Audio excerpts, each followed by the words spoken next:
Hello friends, good morning. आज के इस वीडियो में बात करते हैं कफ के लिए एक बेहतरीन मेडिसिन मेफाइटिस की। मेफाइटिस का ड्यूरेशन बहुत शार्ट है, यानी इसको जल्दी जल्दी रिपीट किया जा सकता है और हुपिंग कफ की बहुत अच्छी मेडिसिन है। Great medicine for whooping cough. तो जो हुपिंग कफ है बेसिकली होता क्या है कि देखिए, पहले सर्दी और जुकाम से स्टार्ट होगा। सर्दी प्लस जुकाम से स्टार्ट होगा, उसके बाद हल्का फीवर आएगा, माइल्ड फीवर। यानी स्टार्ट हुआ किससे? सर्दी जुकाम से। फिर हल्का हल्का फीवर आने लगेगा, पूरी बॉडी दर्द करेगी। उसके बाद बॉयलेंट कफ स्टार्ट हो जाती है। इतना तेज खांसी आती है कि जैसे लगता है कि अब जीवन का अंतिम समय है, टर्मिनेट लाइफ खत्म हो जाएगी, इतना तेज कफ आती है। इसी को हुपिंग कफ बोलते हैं, पर्टूसिस बोलते हैं, और हिंदी में इसको कुकुर खांसी बोलते हैं, यानी कि इससे कुत्तों को खांसी आती है। इतना तेज आता है, खांसते खांसते चेहरा काला पड़ जाता है।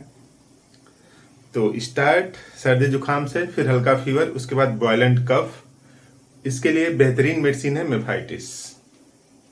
खास बात, मेफाइटिस को जल्दी जल्दी रिपीट किया जा सकता है क्योंकि इसका स्फेयर ऑफ एक्शन सिर्फ एक दिन का है। सबसे शॉर्ट एक्टिंग मेडिसिन है। तो देखिए, great medicine for whooping cough. Whooping cough के लिए बेहतरीन मेडिसिन है, बोरिक मेट्रीमेडिका में लिखा है। एक मेडिसिन है ड्रोसेरा।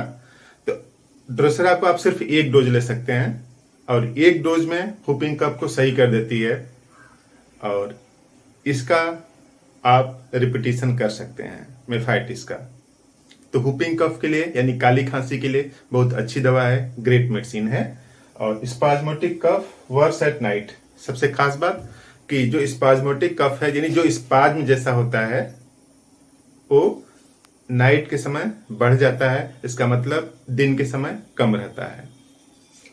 और कफ एग्रेवेटेड बाय ड्रिंकिंग और टॉकिंग। किसी से बात कर रहे हैं या फिर कुछ खा पी रहे हैं, उस समय कफ बढ़ जाता है। खाते पीते समय कुछ भी खा पी रहे हैं तो उस समय कफ बढ़ जाए, यानी यहाँ पे जो थ्रोट है उसमें की जो मेम्ब्रेन है वो इस इरिटेशन ज्यादा है उसमें जब खाते पीते हैं, तो इस वजह से तेज खांसी आती है। और cough so violent seem as if each spell would terminate life. Cough यानी खांसी इतनी तेज आती है कि लगता है कि ये जीवन का अंतिम समय है, लाइफ टर्मिनेट कर जाएगी। ऐसा होता नहीं है, लेकिन खांसते खांसते जो पेशेंट है एकदम थक जाता है। छोटा बच्चा भी हो सकता है, टीनेज भी हो सकते हैं, बड़े भी हो सकते हैं, किसी को भी हो सकती है। और फ्यू पैरेक्जिम ड्यूरिंग डे। दिन के समय बहुत कम पैरेक्जिम आते हैं और रात के समय काफी ज्यादा आते हैं, बट मेनी एट नाइट। रात में जब सोए रहते हैं सब लोग, तब तेजी से खांसी स्टार्ट हो जाती है और एक ही बार में कई आते हैं। कई बार खांसना पड़ता है, लगातार खांसते खांसते चेहरा काला पड़ जाता है और लेटर ऑन बाद में उल्टी जैसा भी होने लगता है। खांसते खांसते उल्टी हो जाती है, यानी कुछ भी खाया पिया है वो सब बाहर निकल जाता है। और patient want to bath in ice cold water. उस कंडीशन में पेशेंट को लगता है कि ठंडी से उसको आराम मिलेगा, इसलिए ठंडे पानी में वो नहाना चाहता है।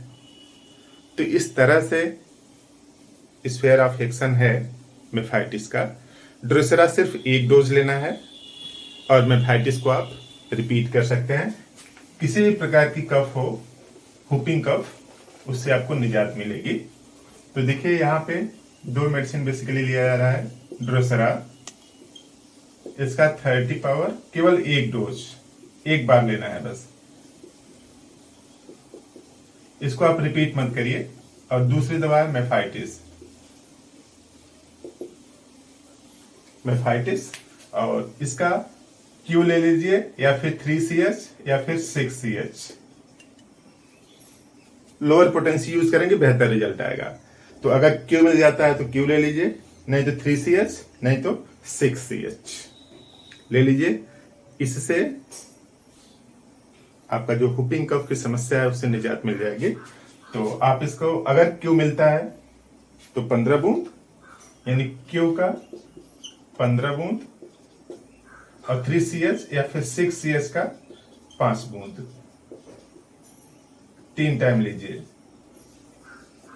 क्यू का 15 बूंद 3 टाइम लेना है, आधा कप पानी में घोल के, और 3CH या 6CH का 5 बूंद लेना है। इस तरह से हुपिंग कफ से निजात मिल जाएगी आपको।